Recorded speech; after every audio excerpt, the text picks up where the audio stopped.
Bonjour à tous, on se retrouve pour la 13e vidéo qui parle de l'atelier problème. On est encore en train de parler des problèmes additifs. C'est la 13e vidéo, c'est la dernière sur les problèmes additifs. On parle de composition de transformation, c'est la 3e vidéo et c'est celle qui nous permettra de réviser et de s'entraîner une dernière fois avant de réaliser les exercices de la ceinture. Préparez une ardoise ou un brouillon et on peut commencer.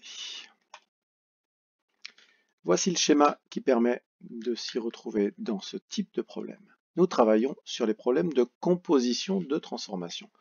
Ce sont toujours des problèmes additifs. Dans ces problèmes, plusieurs transformations se succèdent, l'une après l'autre, il pourrait même y en avoir plus que deux.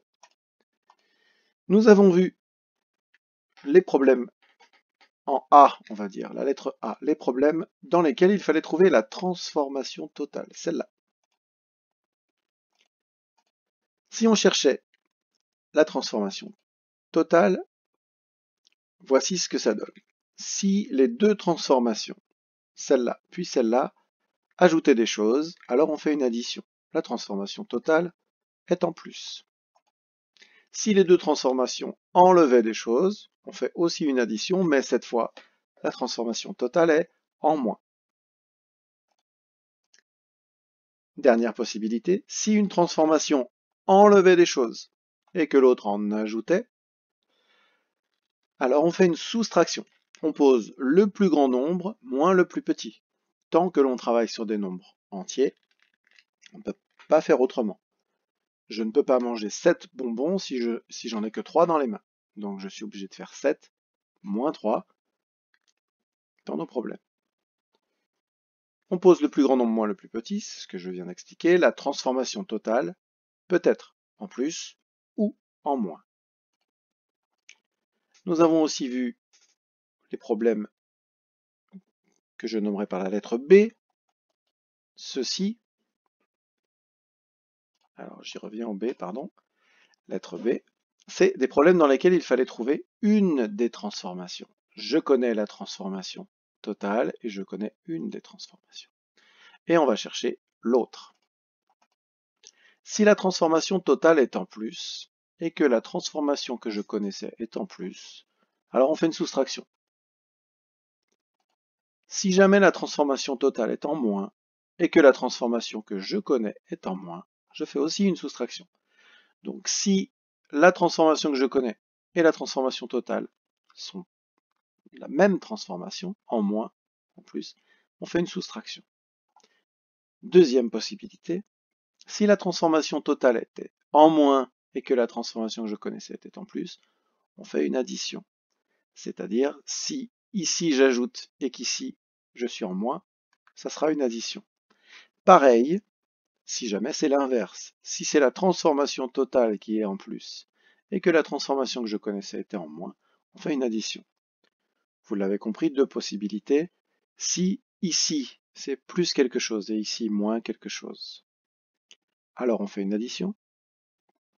Et si ici et ici c'est la même chose, en plus et en plus, on fait une soustraction. C'est un petit peu compliqué tout ça, on va essayer de le retenir. Et ce qui va nous aider à mieux le retenir, eh bien, c'est de se mettre en situation. Donc je vous propose de vous entraîner. Voici donc les deux sortes de problèmes de composition de transformation. A, on cherche la transformation totale. La voici, point d'interrogation ici. B, on cherche une des transformations. Point d'interrogation est alors ici. Vérifions donc si tout est bien compris. Pour chaque problème, vous devez dire s'il s'agit du problème de type A ou B, et vous devez trouver quelle est l'opération qui permettra de le résoudre. Allons-y. Lors de la brocante, j'ai vendu 56 timbres la semaine dernière, mais j'en ai acheté 145 cette semaine. Combien ai-je de timbres en plus? Donc, si vous voulez vous défier, n'oubliez pas d'appuyer sur pause et de chercher. On parle quelques minutes de ce problème. La semaine dernière, j'ai vendu 56 timbres, donc la transformation c'est moins 56. Et cette semaine, j'en ai acheté 145. Donc là, c'est plus 145. Je connais la première étape et la deuxième. Je cherche la dernière étape, c'est un problème de type A. J'en ai moins 56 puis plus 145.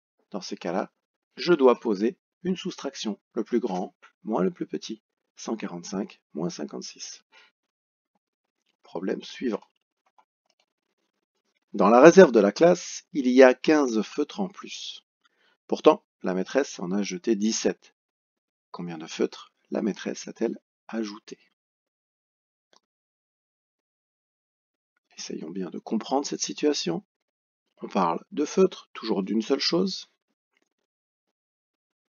Et il y a maintenant 15 feutres en plus. Et pourtant, la maîtresse en a jeté 17. Ce que je comprends, c'est que, en tout, il y a 15 feutres en plus. Pourtant, la maîtresse en a jeté 17, donc moins 17. Je connais le moins 17 et je connais le plus 15. Il me manque la deuxième étape. C'est donc un problème de type B. Maintenant, pour l'opération à faire, j'ai ici moins 15, moins 17, pardon, et ici plus 15. Le signe est opposé, hein, les transformations sont opposées. Dans ces cas-là, on pose une addition. 15 plus 17. Mon père pèse 8 kg de moins qu'il y a 2 ans. Il a perdu 5 kg l'an dernier. Quel poids mon père avait-il perdu l'année d'avant? On comprend que le papa a perdu du poids pendant 2 ans. On sait que maintenant il pèse 8 kg de moins. C'est la transformation totale. Et on sait que l'an dernier, il a perdu 5 kg. Moins 5 ici, moins 8 en tout. C'est une transformation de type B. Et vous l'avez vu, les deux transformations, la totale et celle que l'on connaissait, sont en moins. Dans ces cas-là, on fait une soustraction. 8 moins 5. Avec ma voiture, nous avons parcouru 317 km hier et 632 km aujourd'hui. De combien de kilomètres le compteur de ma voiture a-t-il avancé? Ici, je vois deux étapes. Une étape hier, plus 317 km. Une étape aujourd'hui, plus 632 km. Et on me demande de combien de kilomètres le compteur de ma voiture a-t-il avancé. Sous-entendu, ce n'est pas écrit, mais on comprend, en tout. On voit donc qu'on a les deux étapes, plus 317, plus 632. On cherche la transformation totale. C'est donc un problème de type A. Et quand on a en plus, eh bien on fait une addition. Ah, j'ai un tout petit peu transformé le problème. Regardez-le bien. Mon père pèse 6 kg de moins qu'il y a 2 ans. Pourtant, il a pris 2 kg l'an dernier. Quel poids mon père avait-il perdu l'année d'avant? On voit qu'ici on a le poids du papa maintenant. Il est 6 kg de moins qu'il y a 2 ans. On sait que pendant l'année dernière, il a pris 2 kg. Pris 2 kg plus 2 kg. On connaît une étape à plus 2 kg et on connaît le poids total qu'il a perdu en 2 ans. Moins 6. Je suis encore une fois dans cette situation B, mais cette fois, par rapport à tout à l'heure, j'ai ici une transformation en moins et une transformation totale qui est en moins et une transformation ici qui est en plus. Dans ces cas-là, si on a l'inverse, comme on l'a dit tout à l'heure, ici en moins, ici en plus, ou ici en plus, ici en moins, on pose une addition 6 plus 2. Il avait perdu 8 kg. En 2020, Charles l'éleveur a 15 vaches de plus qu'en 2019. Au premier semestre, il en avait acheté 7. Combien de vaches a-t-il acheté au second semestre? On va s'intéresser un tout petit peu à ce problème, car c'est un problème dans lequel le vocabulaire peut très bien bloquer quelqu'un qui ne comprendrait pas de quoi on parle. On parle d'une année, donc l'année 2019, et on voit que dans cette année, il y a le premier semestre et le second semestre. Un semestre, c'est quand l'année est partagée en deux parties.